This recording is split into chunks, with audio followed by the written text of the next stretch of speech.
Georgia is a country of beautiful landscapes. The Caucasus Mountains are especially picturesque. You can find there vast valleys, unusual mineral springs, colorful limestone travertines, medieval ruins of defensive forts, beautiful little villages, and tragically abandoned places.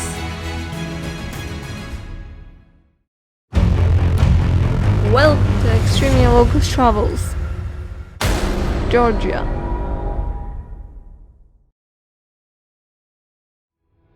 In the current episode, we'll explore Georgia while en route to Armenia. We'll travel in a small city car through challenging mountain gravel roads. We'll explore the picturesque Truso Valley, which hides colorful mineral springs, interesting limestone deposits, gorgeous small villages, medieval forts, and beautiful nature.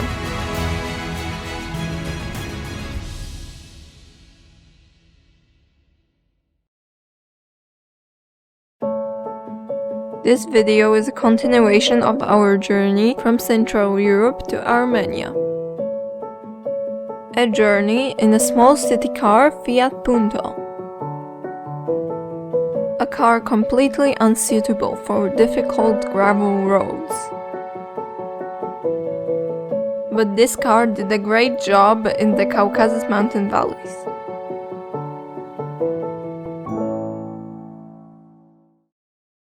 In the previous episodes, we traveled across the northern Turkey to finally reach Georgia. We encountered amazing landscapes such as Nalihan Bird Sanctuary, vast remote beaches along the Sanjakli coast, beautiful Kachkar mountain range with its colorful flora, amazing Chengovit Seven Lake Valley, and many other unusual places.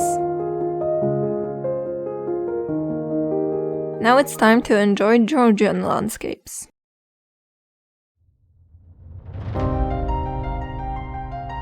Our first goal in Georgia is to get to Caucasian valleys in Kazbegi National Park. After tasting traditional Georgian hinkali, we headed towards the Caucasus Mountains. Because it was already late, we had to find a place to camp. But it's not an easy task while being near the roads to Kazbegi. The night we spent by the Aragvi river. It's not an ideal place to camp, but it's difficult to find a different undeveloped area in the vicinity. At least we have water to wash the dishes after breakfast. Time to go further towards Kazbegi. However, traveling on the main road is challenging due to a huge number of tracks.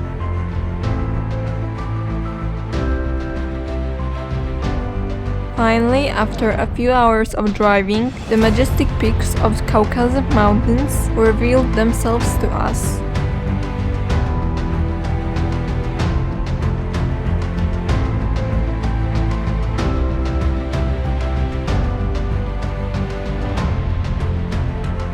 We still have some more distance to drive before we reach our today's goal, the Truso Valley.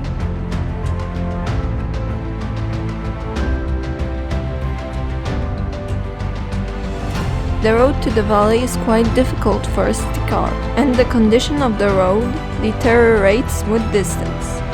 But we think we can make it.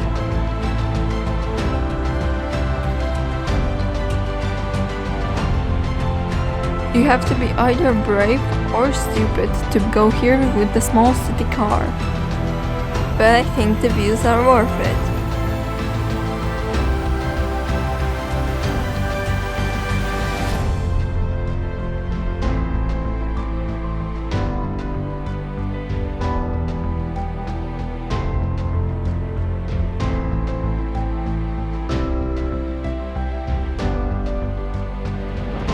If your car doesn't fit the terrain, you need to adapt the terrain to the car. Or maybe it's better to park here and go further on foot.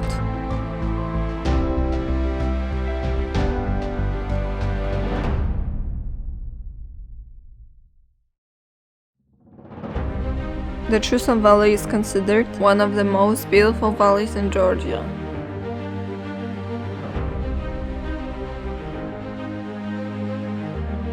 High mountain peaks, breathtaking landscapes, and numerous mineral springs make a tremendous impression. Going further, you will come across abandoned settlements and ancient fortifications. The first things that attract attention are the numerous mineral springs. The calcium carbonate and other minerals dissolved in water formed here beautiful limestone travertines and gave the landscapes shades from white to orange and red.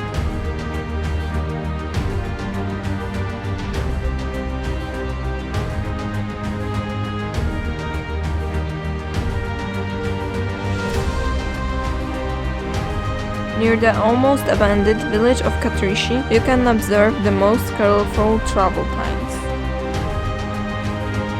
You can find there mineral springs rich in iron compounds, causing formation of intensely red deposits.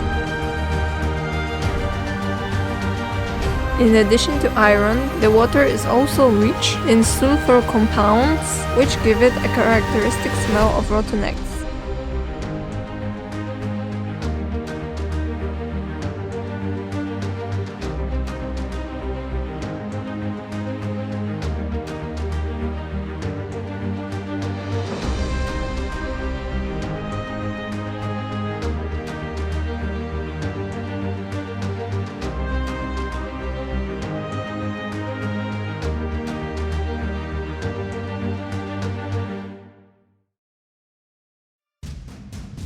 If you go further up the valley, you'll get to an almost uninhabited village of Ketrisi. Only few people live here during summer and run a cafe here. The history of villages in Truso Valley is quite tragic. In 1991, when the Soviet Union collapsed and Georgia gained independence, a separatist movement emerged, leading to separation of South Ossetia from Georgia. The Georgian government aimed to regain control of this territory. As a result, the Russian troops invaded Georgia, swiftly defeating the Georgian military. Russian forces remained in South Ossetia. This was a disaster for region's inhabitants, who were forced to abandon their homes and leave their livelihoods.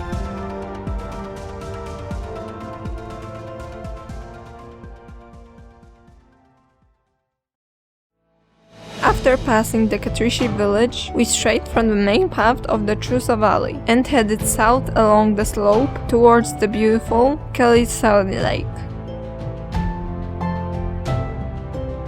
But the path leading to the lake is practically invisible and the slopes are dangerous and steep. It's not a good trail for children, so it's better to turn back. It looks like we will explore only the typical places in Truso Valley while heading towards the medieval Zakagori Fortress. But before we get to the fortress, we need to pass the Terek River using the collapsing bridge.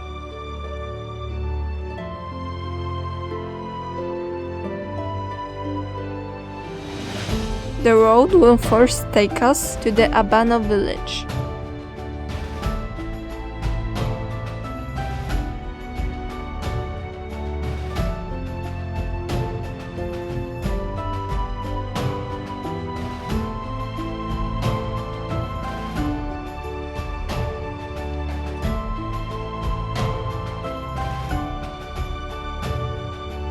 It's getting late, so we will quickly get out of the village to search for a place to camp.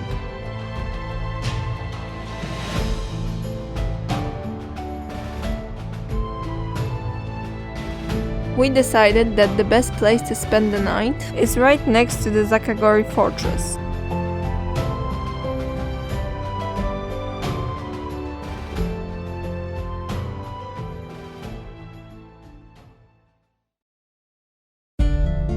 The next morning, we woke up in a stunning setting with a view of fortress ruins and the majestic peaks of the Caucasus.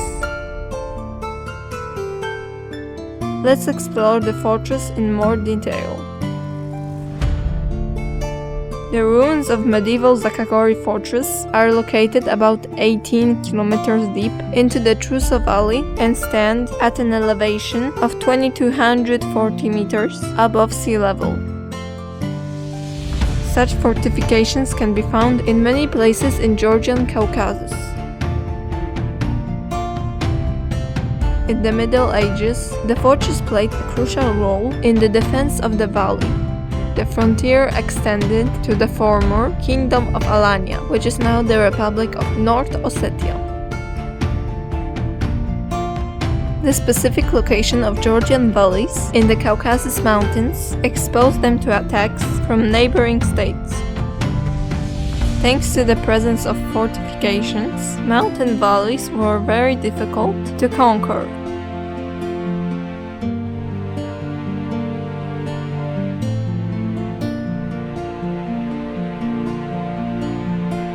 Currently, most of the fortresses are ruins that have long since passed their heyday.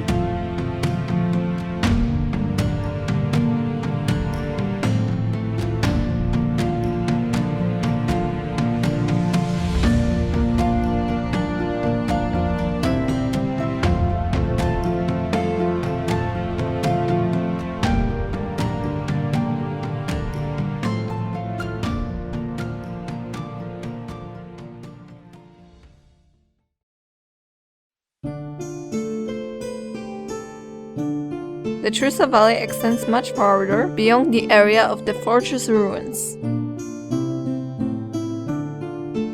From the fortress you get to see some amazing views towards the border with Russia and South Ossetia. Theoretically, if you go further, you are likely to be turned back by the border guards. But we were lucky, and no one stopped us from exploring the valley, nor from the fort.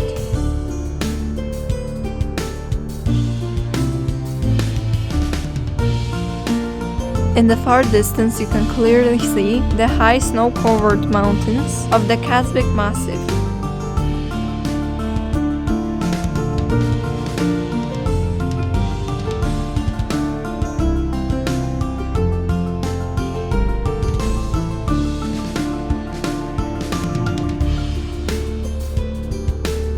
Throughout the Truso Valley area, you can encounter herds of grazing livestock. In early summer, the vegetation on the local mountain slopes looks beautiful.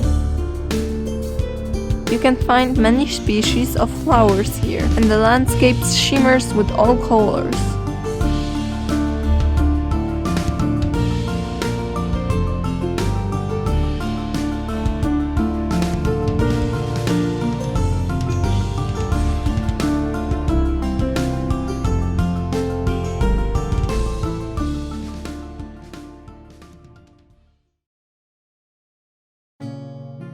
It's time to go back towards Abano Village.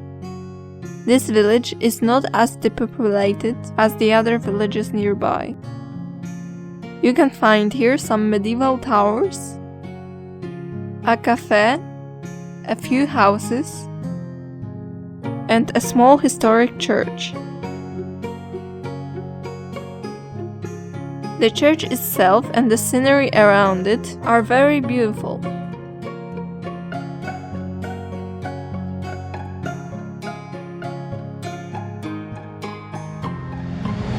The church is usually open, so you can take a look inside.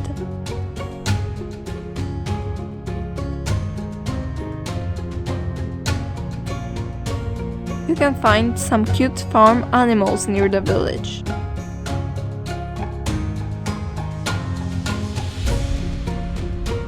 We have to go back to the car, and that means we have to cross this scary collapsing bridge again.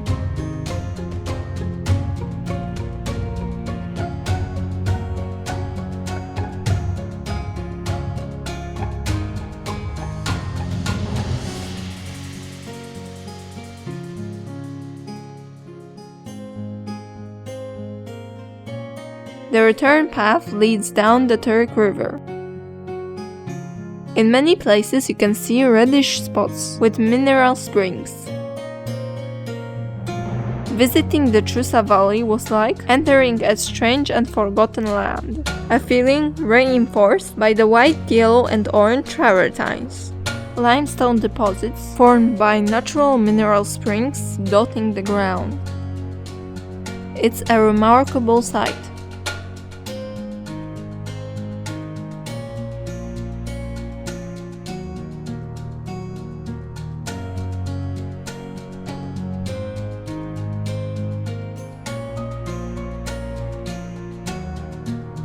I hope our car is not far away. And here it is. But we had to change a tire to a spare one.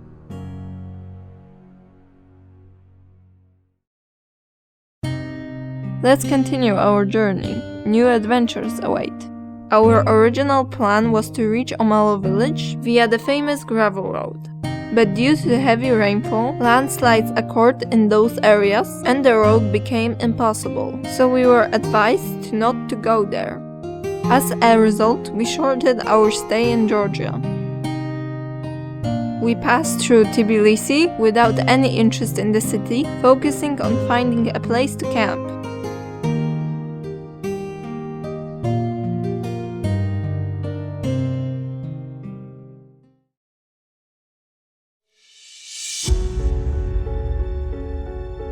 We woke up in the morning, somewhere on the way to Armenia.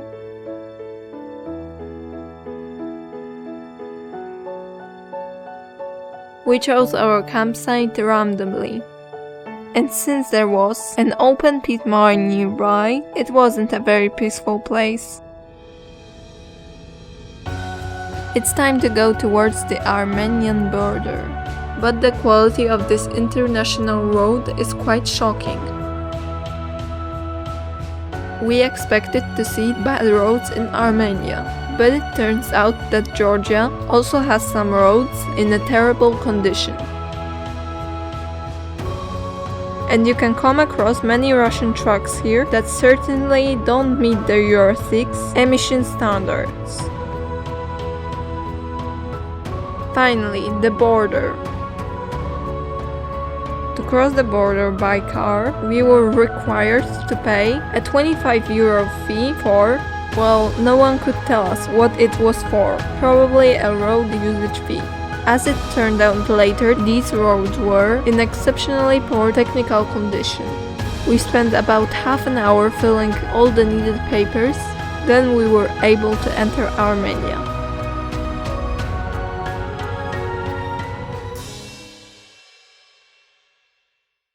In the next episodes we will drive through the beautiful Armenia, we will experience a shocking quality of Armenian roads, we'll be surprised by the automotive museum on the streets, we'll visit poor villages and cities, we'll be amazed by methods of enclosing properties using old cars, we'll visit the Aragvi Research Institute, we'll learn methods of producing fuel from the animal waste, but above all we'll be amazed by Armenia's incredible nature.